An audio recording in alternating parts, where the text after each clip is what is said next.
Brought to you bye रजनीगंधा।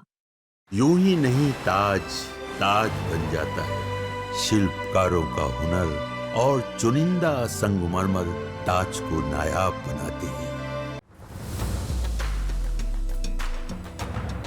लालू यादव के परिवार में सब कुछ ठीक नहीं लग रहा, क्योंकि तेज प्रताप यादव ने अपनी पार्टी बना ली, महुआ से खुद की उम्मीदवारी घोषित कर चुके हैं। कल यानी बृहस्पतिवार को वो नामांकन भी महुआ में करने जा रहे हैं। लेकिन इस बीच महुआ के मौजूदा विधायक जो आरजेडी से आते हैं, मुकेश रोशन, वो मंगलवार की देर रात तेजस्वी यादव के आवास पर पहुंचते हैं। वहां लालू यादव से सिंबल लेते हैं, बाहर निकलते हैं तो फूल माला से स्वागत किया जाता है। और उसके बाद जब मीडिया को बाइट देते हैं तो ये कहते हुए बताते हैं कि भाई लालू परिवार का उन्हें आशीर्वाद मिल गया है। लड़ने जा रहे हैं, क्या सिंबल मिला है आपको? बिल्कुल सिंबल मिला है। आदरणीय लालू प्रसाद यादव जी का आशीर्वाद, राजमाता आदरणीय राबड़ी देवी जी का आशीर्वाद, आदरणीय नेता तेजस्वी जी का आशीर्वाद हम लोग के साथ है, और महुआ के जनता मालिकों का आशीर्वाद के साथ महुआ के जनता मालिकों का। तेज प्रताप यादव होंगे सर, क्या बोलेंगे इस पे? देखिए, राष्ट्रीय जनता दल के एक सिपाही हैं और हम उस जिला से आते हैं। हमारे ऊपर बहुतों लोगों का विश्वास है।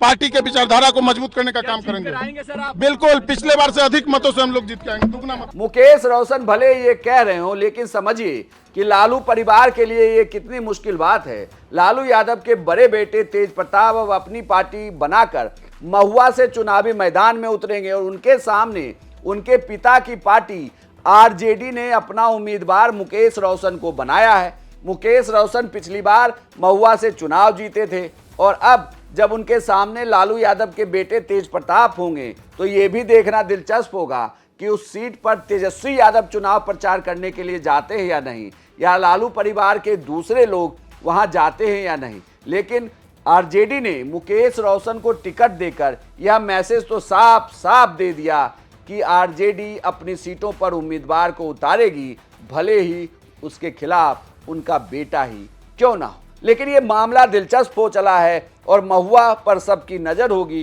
कि वहां तेज प्रताप जीतते हैं या फिर लालू या तेजस्वी के उम्मीदवार मुकेश रोशन। आपकी क्या राय है, हमें कमेंट बॉक्स में लिखकर जरूर बताएं और बिहार की तमाम खबरों के लिए देखते रहिए सिर्फ बिहार तक। महागठबंधन में ऑल इज वेल है, यहाँ कहीं कोई किंतु परंतु सिर फुटअव्वल नहीं है। महागठबंधन इंटैक्ट है और मजबूती से चुनाव लड़ रहा है।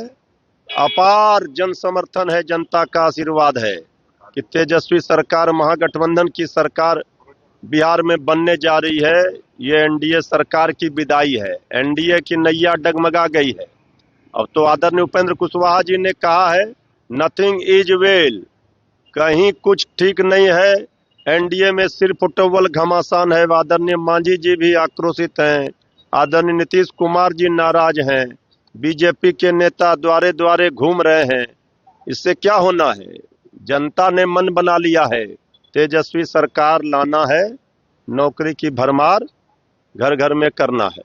उपेंद्र कुशवाहा ने कल कहा है कि nothing is well in India. हमने तो कह दिया कि जब उस आदरणीय श्री उपेंद्र कुशवाहा जी ने कह दिया नथिंग इज वेल, तो इसका मतलब है कि एनडीए की नैया डूबेगी। एनडीए का मतलब हो गया है नैया डूबेगी अब की बार, ये बोल रहा है पूरा बिहार। महागठबंधन की बनेगी सरकार। एक आखिरी सवाल है कि अगर नीतीश कुमार इस बार आरजेडी के साथ आते हैं चुनाव लड़ने के लिए, तो क्या दरवाजे खुले रहेंगे? देखिए, राजनीति तो संभावनाओं का खेल है, लेकिन आदरणीय नीतीश कुमार जी ने सांप्रदायिक शक्तियों के गोद में बैठ करके उनको फलने फूलने का मौका दिया है, तो बहुत मौका उनको दिया गया। अब चाहिए बिहार को तेजस्वी सरकार। बाकी शीर्ष नेतृत्व निर्णय करते हैं। राजनीति में खिड़की दरवाजे सब हम वो नहीं, जैसे आदरणीय अमित शाह जी कह रहे थे कि सदैव सदैव के लिए दरवाजा बंद कर दिया और जरूरत पड़ी तो खिड़की और वेंटिलेटर भी तोड़ दिया। लेकिन हमारे पार्टी स्पष्ट रूप से श्री तेजस्वी जी ने कहा है बहुत मौका दिया, लेकिन अब की बार नहीं, अब हम तेजस्वी सरकार बिहार को चाहिए।